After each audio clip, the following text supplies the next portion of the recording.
ओम शांति। आज 8 फरवरी की मुरली है।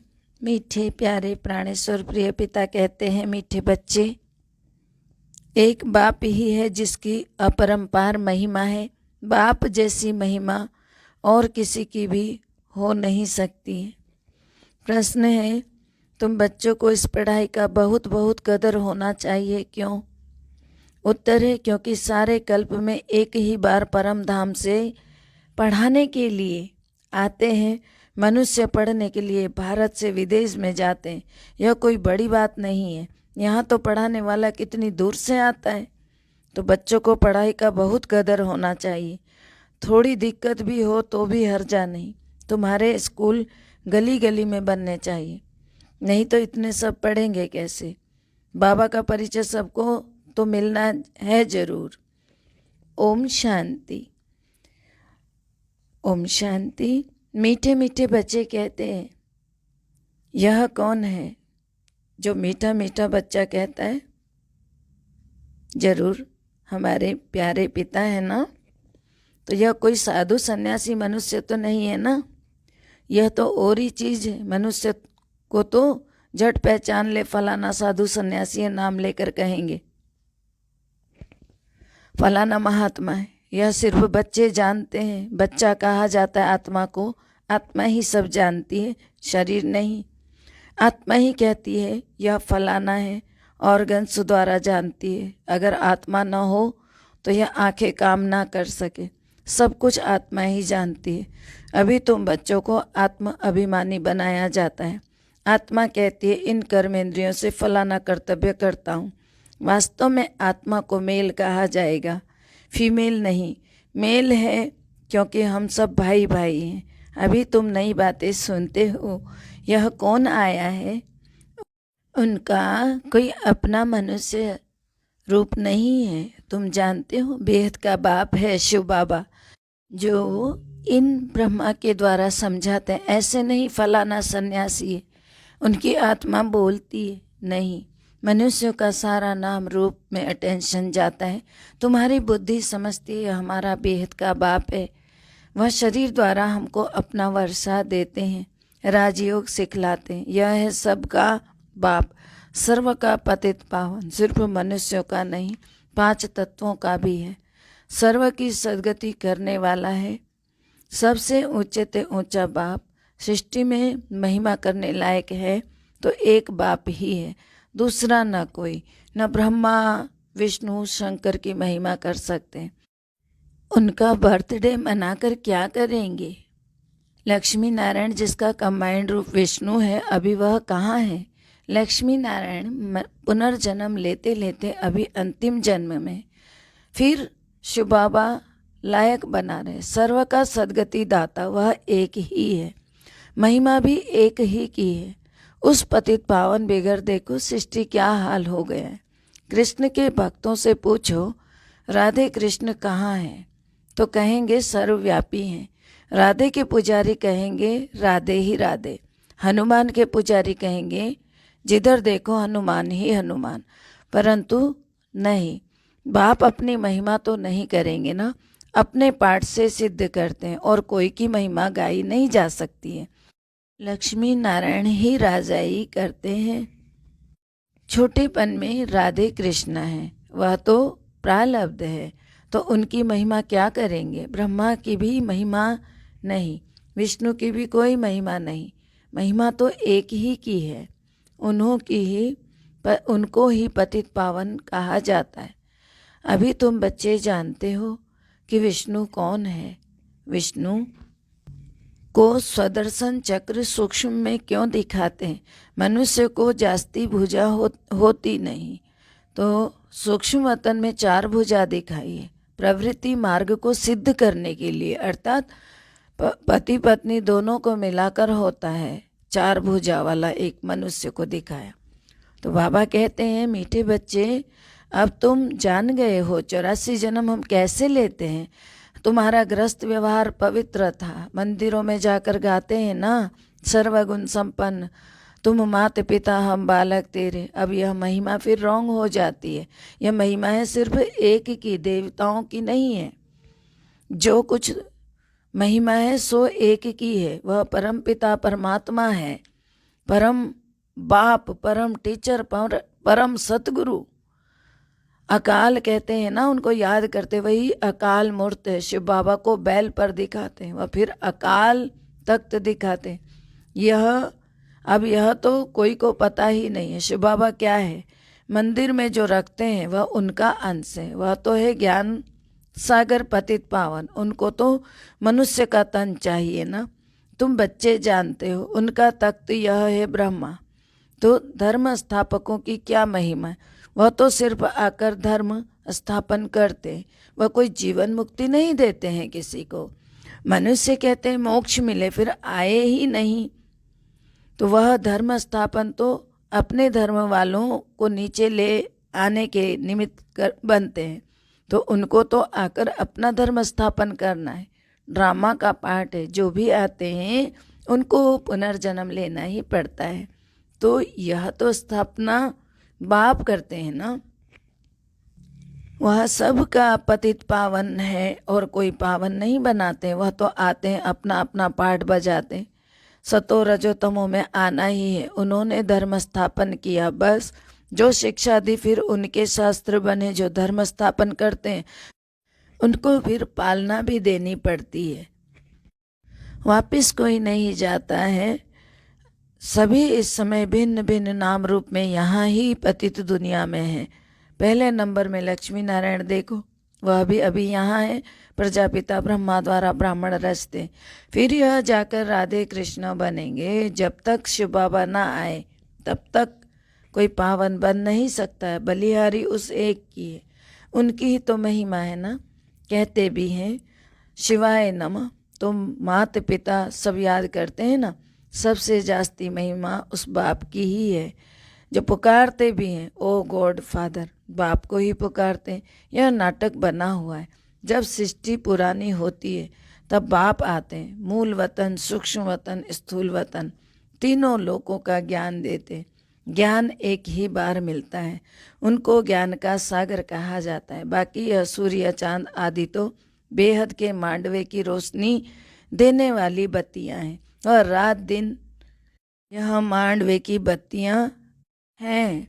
ऐसे नहीं कि सूर्य देवताएं नमा कहेंगे, नहीं, देवताएं तो ब्रह्मा विष्णु शंकर हैं। कोई मूल वतन से आत्माएं यहाँ आती हैं तो सीधा गर्भ में जाती हैं, सूक्ष्म वतन में नहीं जाती हैं, सीधा सतयुग में आएंगी गर्भ महल में।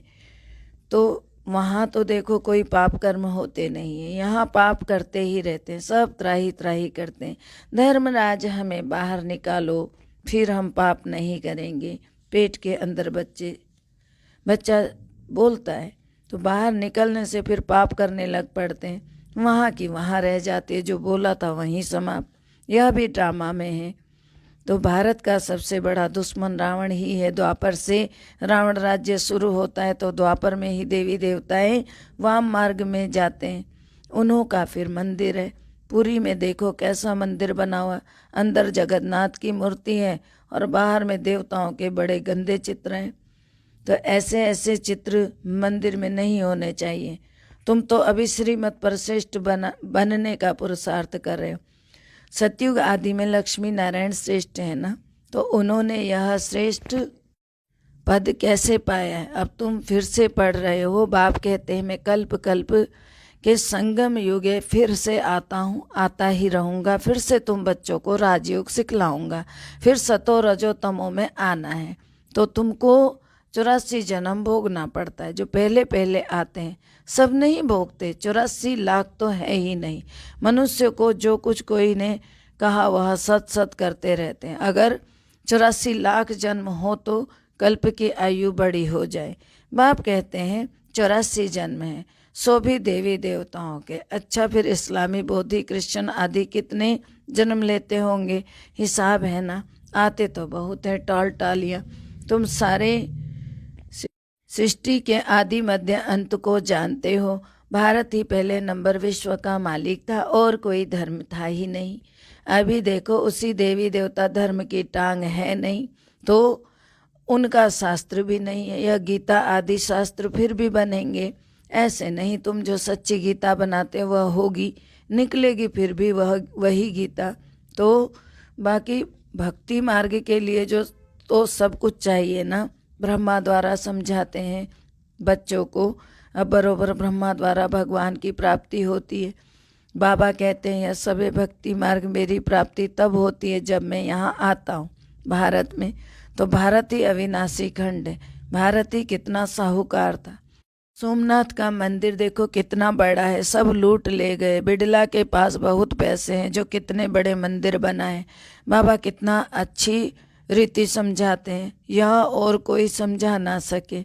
ज्ञान सागर बाप जब बच्चों को समझाते हैं तब बच्चे समझ जाते हैं यह कौन पढ़ाते। यह कोई सन्यासी नहीं, उनका नाम ही है शिव। सब आत्मा है उनके बच्चे, उन्होंने शरीरों का नाम बदलते रहते, इनका नाम ही है एक। कहते हैं मेरा कोई दूसरा नाम नहीं है। तुम तो जन्म मरण में आते हो, देह अभिमानी भी बनते हो। मैं कभी देह अभिमानी नहीं बनूंगा। बाप है ही फॉर एवर देही अभिमानी। तो बाबा कहते हैं क्योंकि पुनर्जन्म में नहीं आते हैं।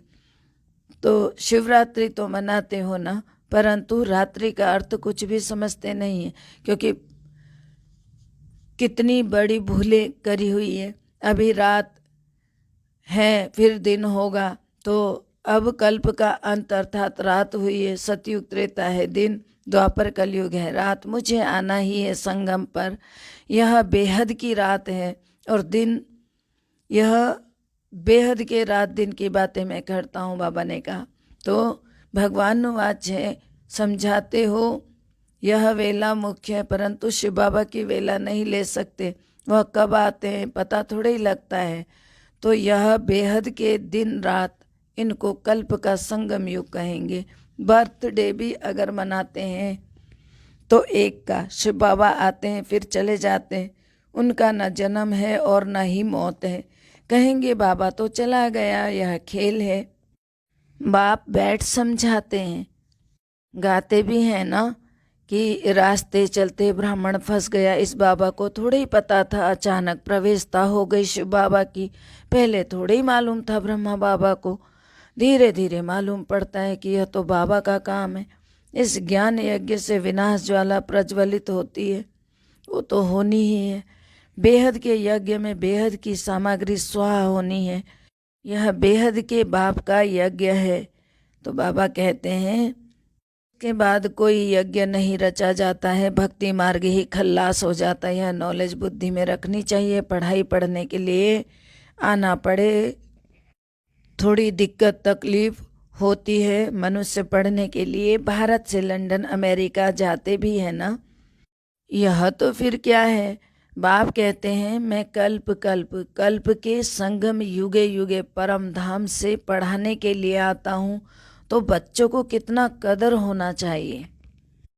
आगे चलकर तुम्हारे स्कूल गली गली में बनेंगे, नहीं तो सब पढ़ेंगे कैसे। बाबा का परिचय सबको मिलना चाहिए, बाप को जरूर जानेंगे। अच्छा मीठे मीठे सिकलदे बच्चों प्रति माता पिता बाप दादा का याद प्यार और गुड मॉर्निंग। रूहानी बाप की रूहानी बच्चों को नमस्ते। शुक्रिया मीठे बाबा, शुक्रिया शुक्रिया।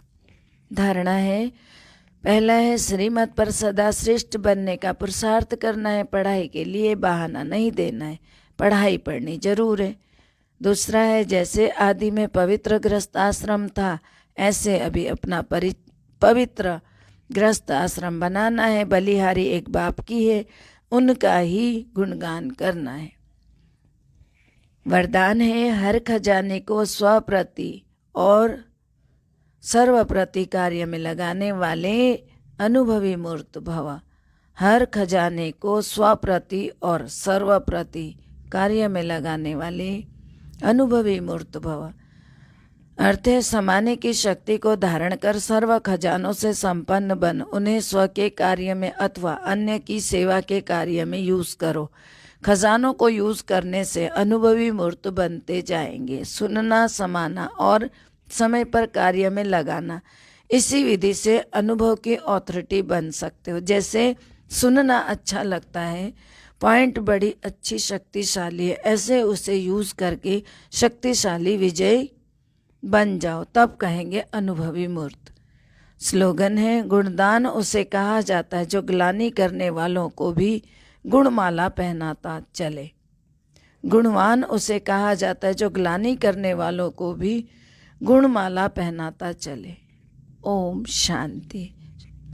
सबका भला हो, सब सुख पाए, सब परमात्मा से जुड़ जाएं। सबका भला हो, सब सुख पाए, सब परमात्मा से जुड़ जाएं। सबका भला हो, सब सुख पाए, सब परमात्मा से जुड़ जाएं। अंत समय में अपना जीवन सफल बनाए, मुक्ति जीवन मुक्ति को पाए। ओम शांति।